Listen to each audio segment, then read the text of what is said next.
Hello बच्चों, आज मैं आप लोगों को क्लास 9th की जो आपके पास मैथ्स की एनसीईआरटी की बुक है ना, उसमें हमने अपना chapter number 5 I am up and down round and round chapter पूरा कंप्लीट कर लिया है। चैनल पे प्लेलिस्ट अपलोड है, वहाँ से कर सकते हैं।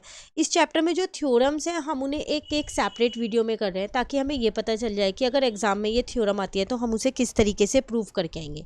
तो आज की थ्योरम है हमारे पास theorem 11, the sum of two opposite angles of cyclic quadrilateral is 180। आपको पता है कि साइक्लिक क्वाड्रिलेटरल वो क्वाड्रिलेटरल होता है जिसके चारों पॉइंट्स जो है वो सर्कल पे ही टच होते हैं, है ना। तो इसके जो अपोजिट एंगल होंगे उनका सम 180 होगा, ये आपको प्रूव करना है। तो सबसे पहली बात, यहाँ पर जब भी थ्योरम आए आपको गिवन और प्रूव लिखना होता है। तो हमने यहाँ पर गिवन लिखा अपना, हमारे को गिवन है यहाँ पर ABCD जो है ये क्या है आपके पास, are the vertices of a cyclic polygon quadrilateral या साइक्लिक फोगोन। तो इसका मतलब ये जो है आपके पास चारों सर्कल के ऊपर है तो साइक्लिक क्वाड्रिलेटरल बना रहे हैं। हमें यहाँ पर प्रूफ क्या करना है, प्रूफ हमारे को यहाँ पर करना है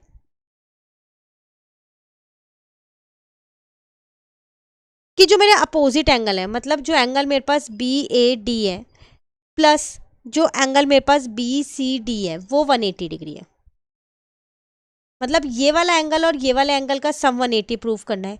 जब आप ये प्रूफ कर दोगे तो D और B का तो अपने आप सिमिलरली उसी तरीके से 180 प्रूफ हो ही जाएगा। ठीक है, तो अब हम अपना सॉल्यूशन यहाँ से स्टार्ट करते हैं। सबसे पहली बात आप यहाँ पर देखो कि जो आपके पास ये एंगल BAD बन रहा है, BAD ये वाला एंगल, ये वाला फिगर में देखो, ये आपके पास हाफ होगा किसके, रिफ्लेक्स ऑफ एंगल BOD के। मतलब इसका, ये जो डॉटेड लाइन से एंगल बना हुआ है इसका हाफ होगा। क्यों? क्योंकि ये हमारे पास थ्योरम 10 है। अगर आपको याद हो तो हमने थ्योरम 10 भी कर रखी है, तो मैं आपको यहाँ दिखाती हूँ। थ्योरम 10 है आपके पास, 10 नहीं सॉरी, थ्योरम 9 है आपके पास। एक बार देखो ये रही, the angle subtended bye an arc at the centre of the circle is double the angle subtended by the arc at any point on the circle outside the arc. तो double का मतलब है जब ये वाला एंगल ये, तो फिर ये इसका हाफ ही तो होगा जब ये इसका डबल होगा तो, है ना। तो वही थ्योरम हमने यहाँ पर लगा दी। यहाँ आप लिख सकते हो कि थ्योरम 9 हमने इसमें लगाई है, थ्योरम 9, अकॉर्डिंग टू थ्योरम 9।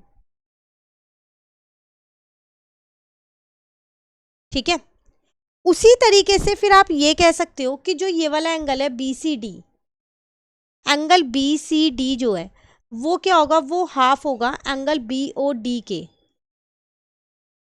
इस वाले एंगल का हाफ होगा। सेम यही रीजन। ठीक है, अब मैंने इसको अपनी इक्वेशन 1 ले लिया, इसको इक्वेशन 2 ले लिया और दोनों इक्वेशंस को मैंने ऐड कर दिया।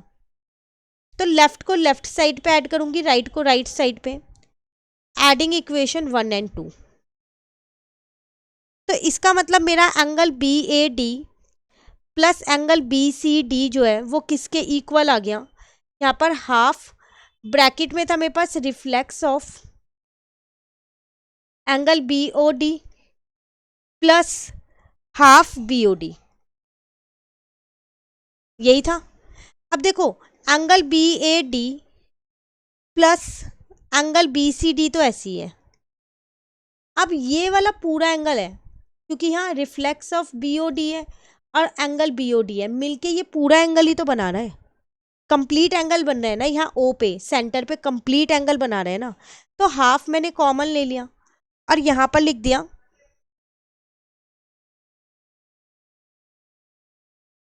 Complete angle at the centre O।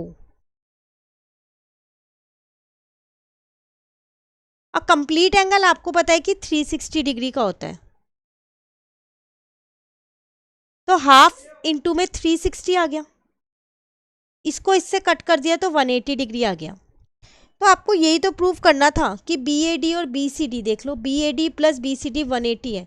लो यहाँ पर प्रूव हो गया, आप लिख दो angle BAD plus angle BCD is equals to में 180 डिग्री, हैंस प्रूफ्ड। क्लियर?